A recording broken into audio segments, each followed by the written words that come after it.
روز شما بخیر بینندگان ارجمند. این برنامه خبری و تحلیلی اخبار آزادی است و در دوام 15 دقیقه شما را با مهمترین تحولات در تاجیکستان و جهان شناس میکنیم. امروز پنجشنبه 18 ایون است و حالا توجه کنید به چندی از موضوعهای اساسی این برنامه. در ناحیه درواز جستجوی جسد رئیس ولایت مختار کوهستان بدخشان و همراهانش ادامه دارد که یک روز پیش با ماشین به دریای پنج سرازیر شدند. در یک مراسم مجازی پرزیدنت امریکا هنگام سفرش به فرانسه و رئیس جمهوری ایران در تهران اعلامیه تفاهم ختم نزاع در خاورمیانه را امضا کردند. الان میتونیم بگیم که رسما نهایی شده به خاطر اینکه دو طرف امضا کرده.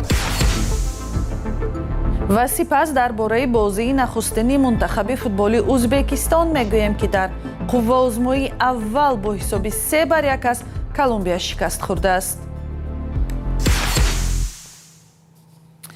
یک روز بعد مرگ فاجعه بار رئیس ولایت مختار کوهستان بدخشان علیشیر میرزاناباد هنوز هم جستجوی جسد او و 4 مسافر دیگر این ماشین ادامه دارد.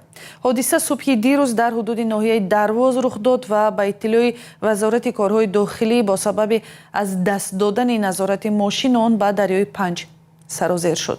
همراه او در داخل 4 نفر دیگر همسر و دختر، یاور و راننده‌اش قرار داشتند. در برقی تسلیتش پرزیدنت امام علی رحمان علیشیر میرزاناباد را از جمله کادرهای نامید که وظیفه‌های خدمتی خود را همیشه صادقانه و با مسئولیت بلند اجرا می‌کرد. علیشیر میرزاناباد دوام 5 سال اخیر رهبری ولایت را به عهده داشت و حالا نگاه به کارنامه او در گزارش همکارم میرزانبی خالقزاد. در حالی که جستجوی علیشیر میرزاناباد رئیس ولایت مختار کوهستان بدخشان و همراهانش در دریای پنج ادامه دارد، مقامات گفتند که او به هلاکت رسیده است و اداره‌های دولتی یکی پی هم به نشر تعزیه‌نامه پرداختند. ماشینی که علیشیر میرزاناباد همسر و یک فرزندش و یاور او سعدانشاه جنابیلوف را از دوشنبه به خارق می‌برد، روز 17 ایون در حدود ناحیه درواز به دریا افتاده است. این خبر واکنش‌های بی‌سابقه را هم در سطح دولت و هم در میان قشرهای گوناگون جامعه به بار آورد.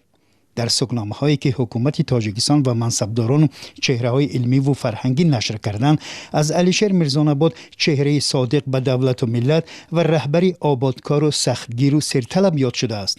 اما نگاه‌ها به رهبری و عملکردهای علیشیر میرزاناباد در 5 سال اخیر در ولایت مختار کوهستان بدخشان یکسان نیستند. در داخل سیستم کوشش نمی‌کرد که از دیگر منصبداران فرقیت داشته باشد و خود منطقه ولایت مختار کوهستان بدخشان است از دیگر منطقه ها با چیز فرق کند.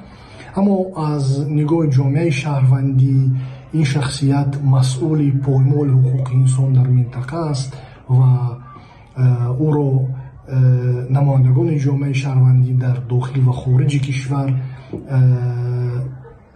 به خوبی یاد نمی کنند.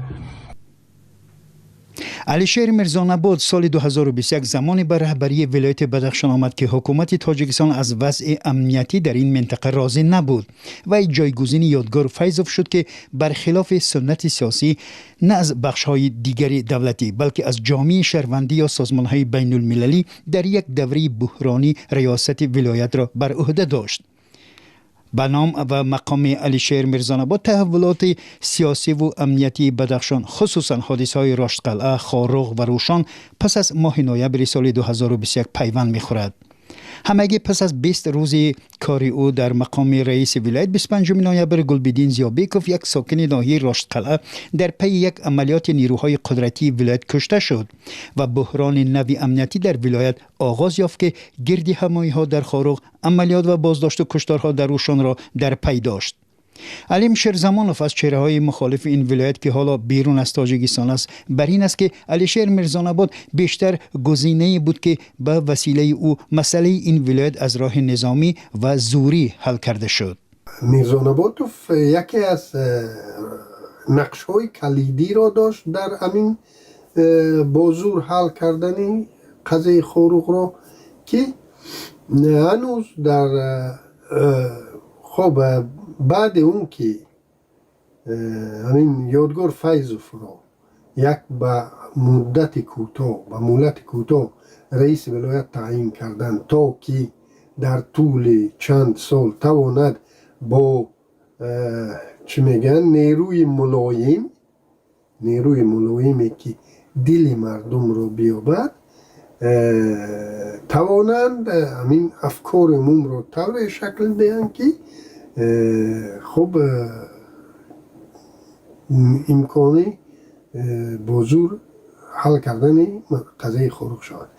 در عین زمان بسته شدن بخشی از فعالیت‌ها و نهادهای مربوط به شبکه و بنیاد آقاخان در ولایت مختار کوهستان بدخشان از جمله مهمانخانه‌ها، لیتسه، چهارباغ تفریحی، مرکزهای آموزشی و بحث مالکیت دانشگاه آسیای مرکزی در خارق نیز به نام علیشیر میرزان‌آباد گره خورده است که در زمان رهبری او صورت گرفت.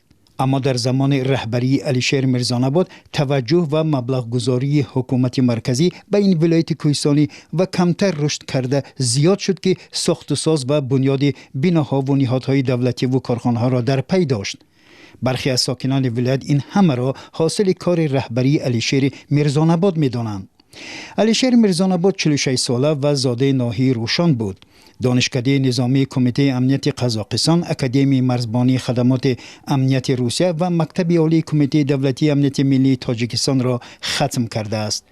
در نیروهای مرزبانی و سپس در مقام معاون رئیس کمیته دولتی امنیت ملی تاجیکستان کار کرده است. یک مدت رئیس شهر خارق و معاون رئیس ولایت بدخشان نیز بود. از سال 2021 معاون رئیس مجلس ملی بود و همگی یک روز پیش از صدمه ماشین خدمتیش در جلسه پارلمان در دوشنبه شرکت داشت. حالا ماموران نجات و بعضی از ساکنان به جستجوی جسد او، همسر و یک فرزندش دستیارش سردانشاه جنابیل و رانندش سینا مبارکشایف در دریای پنج ادامه می‌دهند. امضای تفاهمنامه صلح بین امریکا و ایران با استقبال گرم بسیار کشورهای جهان روبرو شد. اینچنین از دوشنبه پرزیدنت امامعلی رحمان این سند را که ممکن است به مناقشه بین دو کشور پایان دهد تبریک گفته است. در برقیه‌های الهیده به نام پرزیدنتان ایالات متحده آمریکا و ایران دونالد ترامپ و مسعود پزشکیان، رهبر تاجیکستان امامعلی رحمان از امضای تفاهمنامه استقبال کرده و گفته است که آن به امنیت در تمام جهان مساعدت می‌کند. رهبران آمریکا و ایران پس از مذاکرات دراز و پیچیده امروز به تفاهمنامه صلح بین دو کشور امضا گذاشتند که ختم تمام درگیری‌ها را در خلیج فارس در نظر می‌گیرد. جزئیات از همکارم اسکندر خواجه میرزاده. رهبران امریکا و ایران اعلامیه تفاهم را به طور مجازی یا خود آنلاینی امضا کرده برای ختم جنگ و پایداری صلح درازمدت در خاورمیانه زمینه گذاشتند. دونالد ترامپ رئیس جمهور امریکا این سند را 17 ایون در قصر ورسال فرانسه بعد از نشست رهبران گروه 7 کشور صنعتی عالم امضا کرده چنین تفصیلات داد. آن چیزی که من نمیخواستم ببینم این فاجعه اقتصادی است. اگر وضع به همین منوال دوام میکرد فاجعه به وقوع میپیوست. میدانم که هر وقت ما درباره صلح حرف میزدیم بازار اوراق گرانبها مثل موشک به کیهان میرسید. خبرگزاری ایرنای ایران در شبکه اجتماعی ایکس مراسم امضاگذاری پرزیدنت این کشور مسعود پزشکیان در اعلامیه تفاهم با ایالات متحده آمریکا را نشر کرده است. سخنگوی وزارت کارهای خارجی ایران اسماعیل بقایی میگوید امضای مجازی همچون انتخاب بهتر پذیرفته شد. این متن الان میتونیم بگیم که رسما نهایی شده، به خاطر اینکه دو طرف امضا کردن. به قبل نام برده در مرحله کنونی جانب‌ها به پایان جنگ اولویت داده در اقدام‌های بعدی برنامه هسته‌ای ایران، رفع تحریم این کشور و دیگر مسئله ها را بررسی می‌کنند. یک منصبدار بلندپایه آمریکایی میگوید اعلامیه تفاهم ختم جنگ را در تمام جبهه‌ها و از جمله لبنان در بر گرفته، روای کشتی‌ها در گلوگاه هرمز و ختم محاصره این منطقه از طرف نیروهای مسلح آمریکا را مد نظر دارد. این منصبدار به خبرگزاری ریترز ابراز داشته است که بعد امضای اعلامیه دو جانب موافقت کردند که در دوام 60 روز آینده سازش نهایی صلح و از جمله حدود برنامه هسته‌ای ایران و رفع تحریم جمهوری اسلامی را ارزیابی می‌کنند. وزارت کارهای خارجی ایران تصدیق کرده است که هیئت‌های نمایندگی دو کشور بر اساس برنامه قبلی برای آغاز مرحله دوم مذاکرات در ژنو حاضر خواهند شد.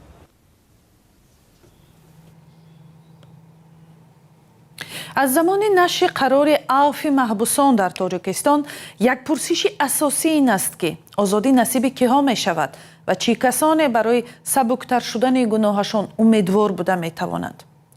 آنگونه که در شرح مقامات گفته شده است در مجموع عفو سرتاسری بیش از 18,000 نفر زندانی ها و گمانبر شده ها در جنایت را فرا می گیرد و در نوبت اول اکثر زنان و نابالغان را مربوط خواهد بود. برخی حقوق شناسان به این نکته اهمیت دادند که محبوسان سیاسی نوبت هم مورد عفو بخشش قرار نمی گیرند. جزئیات از شرح بیشتر قانون عفو در گزارش طاهری سفر. این مرد امیدوار است باری آخر به پسرش به بازداشتگاه خوراک می‌آورد. با شنیدن اعلان عفو انتظار است پسرش را از تالار دادگاه رها می‌کنند. او به قاچاق مواد مخدر گمانزد شده است و 2 ماه باز در بازداشت است. پرسجو کردیم با خبر شد در سایت اینترنتی دیدیم. پرسیدیم کی گفتن آزاد میشه. در چیز هفته غلطیدگی است. برای خیلی خرسان شد. قانون عفو در تاجیکستان که روز 16 میون قبول شد آنهایی را که برای قاچاق مقدار کمی مواد مخدر متهم هستند و یا پسی پنجره رفتند فرا میگیرد. بعضی از ساکنان دیگر مثل نصرت الله حالا به این سوال جواب میجویند که نزدیکان آنها کی رها میشوند. من خواهش دارم با که بچه مرم عفو کنن آزادش کنن. ای تلویزیون فهمیدیم دادارمون اینا محکمه خرسان شدیم که میبرویم محکمه. آوسیده. چند سالش داده بودن کیس حکم؟ نه محکم شده بود. 3 ماه شد محکمه. مقصد نه عفو شد باید ببرویم. بر اساس قانون نوی عفو هزاران نفر از زندان و بازداشتگاه‌های تاجیکستان آزاد می‌شوند و مهلت حبسی تعداد دیگر را کم می‌کنند. مقامات میگویند قانون اساساً به زنان، نابالغان و آنهایی که جنایتی سبک کردند تطبیق می‌شود. در این میان سوالی که بی پاسخ مانده است این است که آیا قانون نسبت به مخالفان حکومت و فعالان زندانی نیز اجرا خواهد شد یا نه. در گذشته بر اساس قانون عفو مهلت زندانی تعدادی از آنها را کم کردند. فرهاد آدینه فعال جامعه شهروندی در اروپا میگوید نه همه بر اساس این قانون آزاد میشوند. برای مثال بعضی ها که ماده های جنایی که در این لایحه وارد شده است اونها حکمشان کم می شود از بعضیشان 1 سال بعضیشان 3 سال مثل پرونده محمد شایور در این قانونی عفو نمی غلطد متاسفانه حکمشان کم می شود ولی از پره آزاد نمی شود. بر اساس این سند که امام علی رحمان رئیس جمهور امضا کرد زیاده از 18,000 کس را در تاجیکستان عفو می‌کنند. بار آخر ماه مارس سال 2025 عفو تقریبا 900 زندانی اعلان شد. از آن پیش ماه سپتامبر سال 2021 و به افتخار 30 سالگی استقلال 11,500 کس را از جوابگری جنایی آزاد کردند یا از زندان‌ها رها نمودند. در زندان‌های تاجیکستان بیشتر از 10,000 نفر نگه داشته می شود. وزارت کارهای خارجی آمریکا در ماه اپریل سال 2024 از حد زیاد بودن زندانیان را در محبس‌های تاجیکستان مشکل جدی نامیده بود. سرمربی دسته منتخب فوتبال ازبکستان فابیو کاناوارو میگه صرفی نظر از شکست در قوه‌آزمایی اول جام جهانی او از هنرنمایی زیر دستانش خوشحال است چون 2 بازی دیگر در پیش است. قوه‌آزمایی ازبکستان با کلمبیا در ورزشگاه اتستکای مکزیک با حساب 3-1 به نفع فوتبال بازان کلمبیا خاتمه یافت. در مسابقه نهایی 48 دسته شرکت می‌ورزد.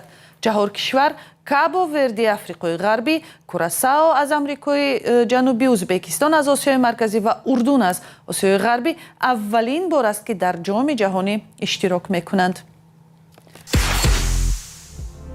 و بینندگان ارجمند برنامه اخبار آزادی در همین جا به پایان میرسد ولی برای آن که از خبرهای روز به خبر نمانید سامانه azadi.org و صحیفه های رادیوی آزادی در تیک تاک و تلگرام، فیسبوک، اینستاگرام و یوتیوب و ایکس را پیگیری کنید. تا برنامه های دیگر خدا نگهدار.